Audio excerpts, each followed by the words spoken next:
Good evening, everyone. Today, I'm going to talk on how to introduce UroLift in your clinical practice. I'm sure you are aware of a little bit of theoretical background on the UroLift and various evidences available. I will try to keep my talk as much clinical so that it's very interesting and quite useful for your future practice. Many thanks to USICON 2020 Technology Committee for giving me this opportunity to present. I am Ananda Dhanashekaran. I am a urology consultant from Birmingham. In this presentation, we are going to have three main groups of discussion. First, we will see how are we going to select the patients for UroLift procedure. Then we will discuss the components of the UroLift and how the deployment sequence works. And then we will discuss about the anesthesia and the procedural steps. We all know that UroLift is indicated for voiding LUTS for men suffering from benign prostatic hyperplasia. It is contraindicated for the glands larger than 100 cc, but in clinical practice, if the anatomy is conclusive, we can use up to 110 cc. It is a definite contraindication that infection should be ruled out. Infection and implants will never go together, as we all know. This short video will explain a kind of introductory to the UroLift system. Minimally invasive technology designed to relieve urinary symptoms and improve quality of life with minimal side effects for men with an enlarged prostate caused by benign prostatic hyperplasia, or BPH. The UroLift system procedure begins by inserting an implant delivery device into the urethra. An attached endoscope provides visibility to the obstructive prostate. On reaching the area blocked by the enlarged prostate, the obstructive prostate tissue is moved aside. Following a trigger press, the device inserts a fine 19-gauge hollow needle across the prostate and deploys the implant through the needle. The implant is a nylon suture fixed in place with a thin metal tab at each end. Depending on the prostate size and blockage severity, the doctor inserts several more implants the same way. Typically, 4 to 6 implants are placed into the prostate. The outer capsule of the prostate is firm and provides a solid anchor, which allows the implants to lift and hold the enlarged prostate tissue out of the way so it no longer blocks the urethra. As the sutures are shorter than the prostate depth, the prostate laterally compresses.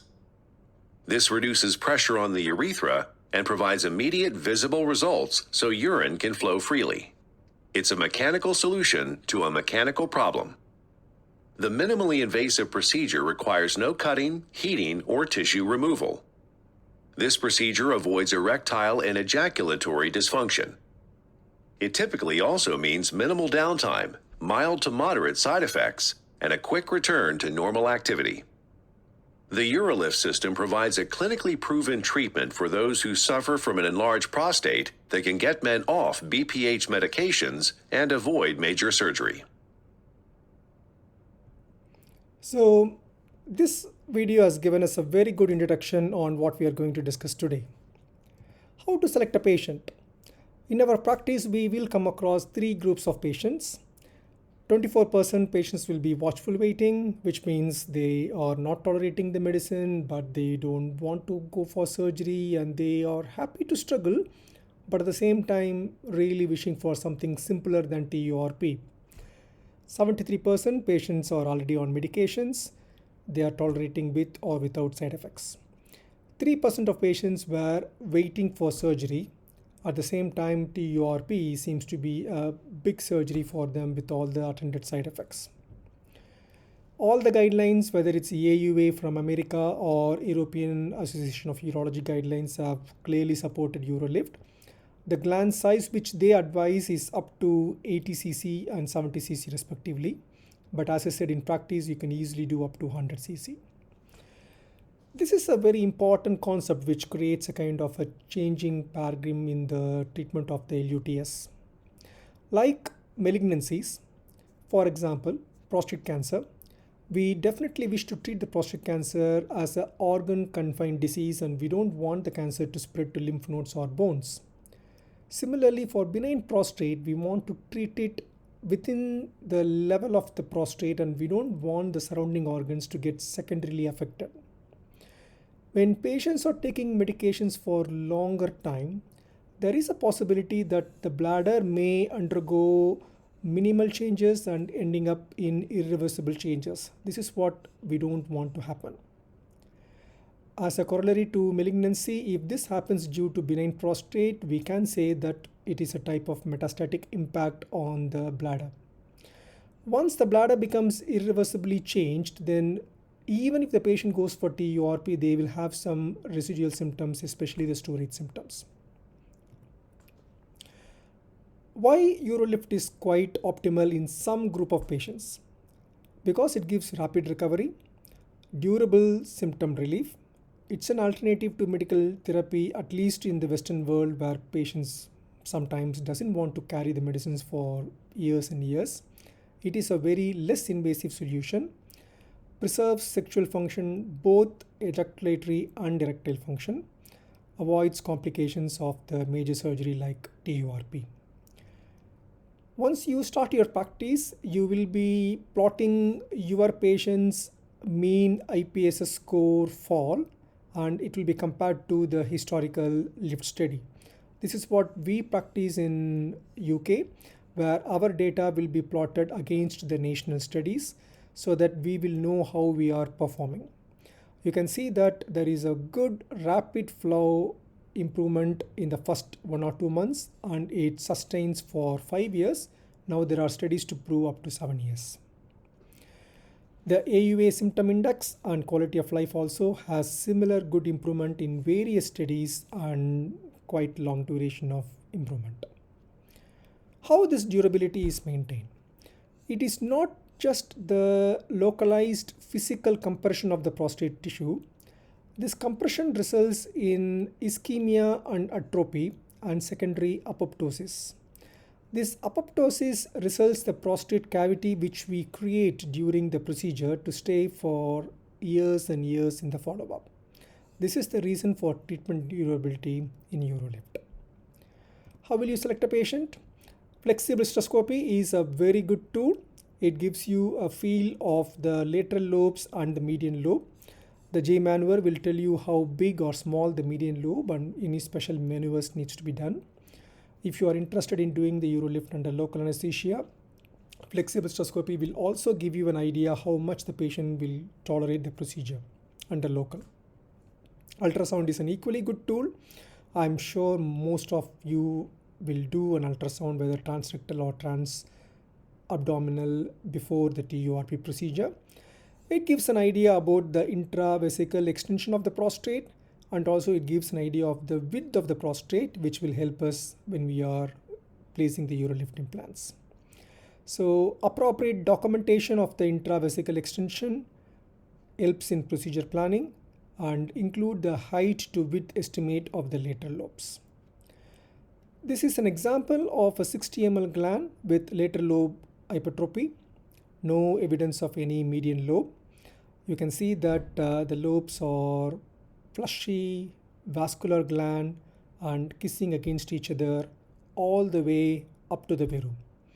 And I will show you the post UroLift appearance.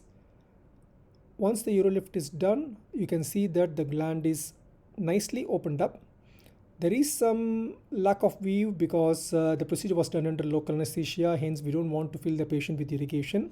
You can see the implants here holding the glands away, and compared to the previous kissing lobe, now the gland is opened up, and when I increase the irrigation, you can see visually the gland is nicely opened up. This is the outcome we are expecting. An anterior channel where you can see the bladder from the verus area. The flexible cystoscopy, how it is useful to make sure that you are selecting the correct patient. So this is the patient with a median lobe. So you can see during the J maneuver, the median lobe is noted. and also with appropriate positioning of the median lobe in relation to the flexible cystoscope, you can measure the intravesical protrusion and also the amount of volume of the median lobe. This gives you a very good idea about what steps you need to do when you are firing the UroLift for appropriate outcome. So you can measure the median lobe length of protrusion based upon the comparison with the flexible cystoscopy. This scope is 4 millimeter in width, so this median lobe for this patient is approximately 8 millimeter. UroLift system components. So the implant consists of a capsular tab which is made up of nitinol, which is 13 millimeter, and a urethral end piece which is made up of stainless steel, which is 8 millimeter. There is a PET suture which connects the both. This PET suture is tailored individually for the patient. That is the beauty of the UroLift. So it is not fixed. So when you apply the UroLift based upon the patient's lateral lobe, you will cut the PET suture according to the patient's prostate lateral lobes. So these are all the steps. First, the safety lock will be released, and then the blue needle trigger is released. After the needle is appropriately placed, both blue and gray are released simultaneously to retract the needle, which delivers the capsular tab. Once the capsular tab and the thread are in the correct position, we will release the urethral tab by using the fourth release button. This video will tell about the release of the buttons. The first, unlocking the safety one, deploying the needle with blue, retract both blue and gray to retract the needle back. That deploys the capsular tab. And finally, by releasing the fourth button, which is in the behind, we will release the urethral tab. Here you can see that the PET suture is cut individually for every patient. If the prostate is larger, more thread is used, so that it's automatically tailored to the prostate lateral lobe measurement. So we need to practice this deployment procedure multiple times, and we use a clicker, which is device which is available so that you can practice it in the dummies or in the simulators. Make sure all the rotations are done inside the bladder. Pause between every deployment to make sure that you are confident and the previous deployment is in the place where you are expected. There should be two steps. First is the needle trigger and then the urethral release button. Both has to be done in a very measured manner. As long as we do this in the steps, the implant delivery system works in a very smooth manner. Now, where are you going to deploy the implants? The implants are deployed 1/3 from the top of the prostate gland. So we are creating an anterior channel. We avoid the lower 2/3 so that we don't injure the nerves and we don't cause any bleeding or hematoma due to the neurovascular bundle injury. How the implant sequence works? We perform the proximal implants first, closer to the bladder neck. Just like TURP, we create a good irrigation flow, and then the lateral near the viru, the implants were placed. Very rarely you may have to place 2 more implants. In my practice, I think it will happen maybe like 1 in 100 patients. And if there is a median lobe, you need to have 1 more implant to tuck the median lobe away. So this is the overall implant sequence. So start the device in the bladder. Retract the device 1.5 centimeter from the bladder neck. The reason is the implant will be delivered anteriorly. So you need to give that 1.5 centimeters so that the implant should not enter the bladder. And then nicely compress the prostate, producing an angle more than 20 degrees, and deploy the needle. Retract the needle and come to the surface. Don't come too far away into the lumen. Stay on the surface and then do the release button so that the implant will be released. So this is the implant delivery sequence. Then go into the bladder and empty the bladder by removing the implant device, and you can go for the second implant. We will look into just proximal implant placement, for example. Make sure this is the vision you will get with the implant in place. Your whole vision is through this. You will be seeing the thread which is used for the implant placement. Let us see this video. So the implant is planned for 2 o'clock position, which is on the right side of the doctor, and we are moving 1.5 centimeter from the bladder neck. Nicely compressed prostate lobe. The safety lock is released. Now the blue trigger is released. Once the blue trigger is released, you can see that the needle has delivered. And then once the needle is delivered, a double pump done, so that now by slowly moving inside, I will magnify and show this. There will be a white line coming into play. Once the white line is there, you can release the urethral tab and come to the lumen, get into the bladder. Thus, the proximal implant is released. So similarly, the implants are released on the left side and also towards the middle.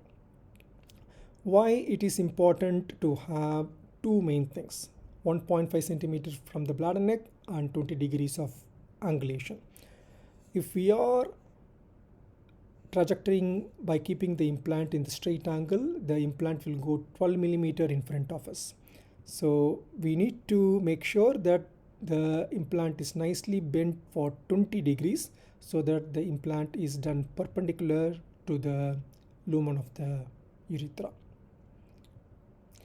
So the correct implant delivery is by pressing, creating a 20-degree angle, and another correct implant delivery is making sure that we are 1.5 centimeter from the bladder neck, otherwise the needle will enter the bladder. These are all the main precautions we need to consider when you are starting your procedure. Regarding the anesthesia, in my practice, I prefer to do it completely under local anesthesia. We use cold lignocaine jelly so that it numbs the urethra. It is tolerable, and I routinely use visual analog score to see the patient's response. The patient usually say the pain score is 4 out of 10 on an average. And it's all individual. Make sure the patient's comorbidities are nicely addressed. What about his anxiety and sensitivity level? Is he on any medications, like for example, Alzheimer's disease or Parkinson's, which can make the patient uncooperative during the procedure? In the LIFT study, they have used 10 milligram diazepam along with cold lignocaine. But in my practice, I don't do any sedation. Paracetamol 1 gram, which will relieve the anxiety for the patient. This is the full setup where you can see that the UroLift system scope is slightly longer than the normal cystoscope set. This set is made by the Stores equipment company. It's 36 centimeters and with a sheath, visual obturator, cystoscope retrieval set, and if there is a need to remove an implant, we have got the grasper also. So we need a dedicated person who can talk to the patient and keep him occupied, and procedure can be done completely under local anesthesia. The UroLift system proficiency pathway, which is the system which we used both in US and also in European countries. So once you enroll for the learning, you will be given an online education, which is a wonderful platform taking you through every steps with various complications and various permutations and combinations. Then you will be called for a procedural training, which may be like a USICON meeting where we can do it in a stall, maybe next time when we have a good face-to-face meeting possibilities. And we will discuss peer-to-peer, we will understand the consequences, we will also have some sessions in the simulator. Then we do the procedural mastery, where the device mastery can be attained by using a simulator and also by using the clicker, which is an empty device without a needle, and various anatomical variations can be studied, and there will be a mentorship program available to help you with your system. So in this presentation, we have come across how the UroLift system patient selection and screening works, how the UroLift component works, what are all the steps in that, and actual procedure planning, and what is the training available. Thank you very much.